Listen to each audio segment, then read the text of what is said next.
DGESD, Diretoria Executiva de Gestão da Cultura e Divulgação. Muito mais para você.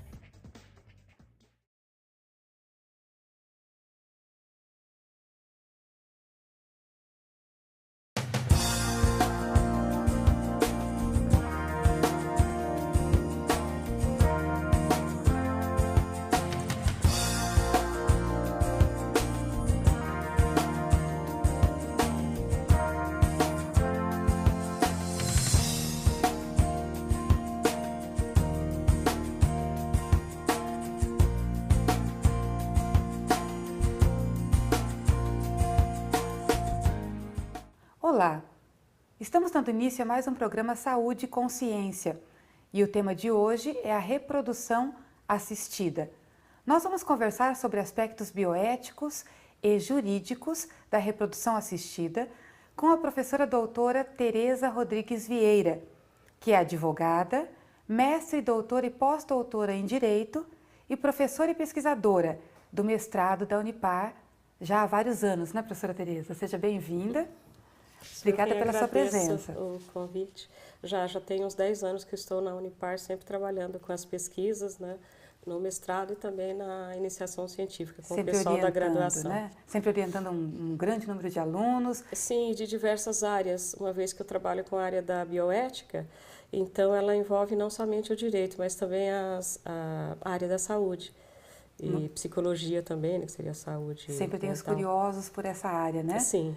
Bem, mas sobre a reprodução assistida que nós vamos conversar hoje, esse é um tema que a gente tem visto na mídia, nós temos visto cada vez mais essa discussão e muitas vezes nos traz algumas dúvidas, algumas preocupações a esse respeito. Como que você poderia definir para nós, de uma maneira simples, o que é a reprodução assistida? Reprodução assistida, como o próprio nome diz, é aquela reprodução que necessita de um auxílio médico para que ela seja realizada. Então, ela não é feita da forma natural, né? Ou seja, com a cópula do casal, e sim com o auxílio médico. E ela é destinada a pessoas que têm problema de infertilidade e esterilidade. Ocorre que no Brasil e no mundo também, não somente essas pessoas têm recorrido. Às vezes as pessoas têm recorrido a essa técnica para escolher a forma com que ela quer o seu bebê. Certo. Antigamente nós ouvíamos o bebê de proveta, né? Então essa é a reprodução assistida que começou lá anteriormente com esse termo. Já há quantos anos? Uns 20? Ela pode ser realizada tanto dentro, né, da pessoa, sim, como também fora, né? In vitro. Uhum. Né? Mas sempre tem um auxílio médico. Sim, né? Para que seja feita, inclusive, existe uma resolução do Conselho Federal de Medicina, resolução 1358 de 1992, já bastante antiga, né? E é ela que é aplicada, porque nós não temos lei específica sobre o assunto, então é ela que tem sido aplicada. E ela diz que a reprodução assistida só pode ser feita por médicos, certo, não pode ser feita por biólogos, por exemplo. Certo.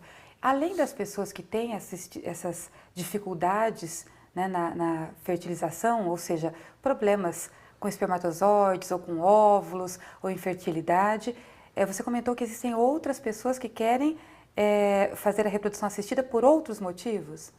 Sim, às vezes a pessoa programa, não é? Digamos, olha, agora eu tenho 40 anos, agora estou bem, né, financeiramente, então agora eu quero ter o meu filho. Então eu programo para essa época, então eu nem vou atrás de um indivíduo para aquilo e eu quero, olha, como eu sou baixa, olha, eu quero garantir como será esse meu filho, né? Que ele não tenha determinadas doenças, então eu procuro ali para que o médico tire aquelas doenças ali do caminho do meu filho. Olha, para que venha uma criança alta, tudo mais, né?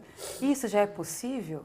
Sim, basta selecionar os embriões, né? Só que isso é proibido, não deveria ser feito, né? Mas como são normas éticas, né? Então não tem uma lei falando sobre isso, então por isso que se luta para que tenha uma lei acerca deste assunto, né? Mas várias pessoas solteiras mesmo procuram, né? As pessoas solteiras podem fazer a reprodução assistida? Pode, porque a resolução, ela fala que se a pessoa for casada ou estiver em união estável, necessita autorização do cônjuge. Portanto, quem é solteiro, não tem cônjuge, também poderia fazer. Né? Mas muita gente procura pessoas na pós-menopausa. Né?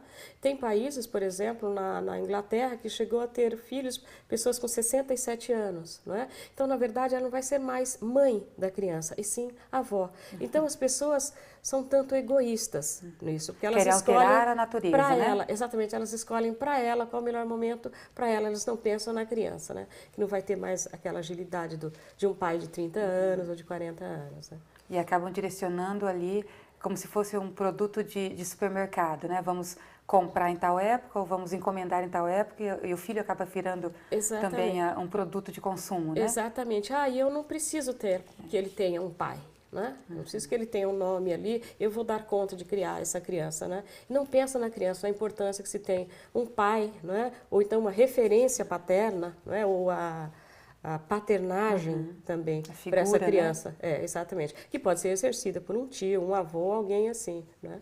Numa relação homoafetiva também é possível, né, porque são solteiros, né, de fazer a reprodução assistida? Sim, tecnicamente sim. Né? Eu, inclusive, perguntei isso para alguns médicos e um me disse que não faria e o outro disse que faria. Né? Mas isso já ocorreu várias vezes. Eu tenho uma amiga na França que na França não pode, ela foi para a Bélgica, fez e está lá na França, a criança vai nascer na França.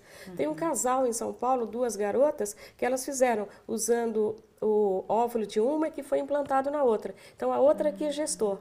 Né? E a criança nasceu e agora falam, mas só vai o nome daquela que gestou a criança e o da outra não, sendo que ela também tem material genético aí.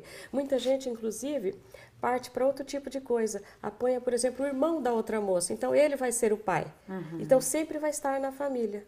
E aí acaba tendo aí já não seria anônimo, né? Então a pessoa terá duas famílias. Porque a pessoa perde essa criança que nasce só de um, ele não tem essa biparentalidade, né? Só tem um avô, não tem dois. Então até para a herança vai herdar só de um lado, não vai herdar de outro, né? Nesse caso que você comentou,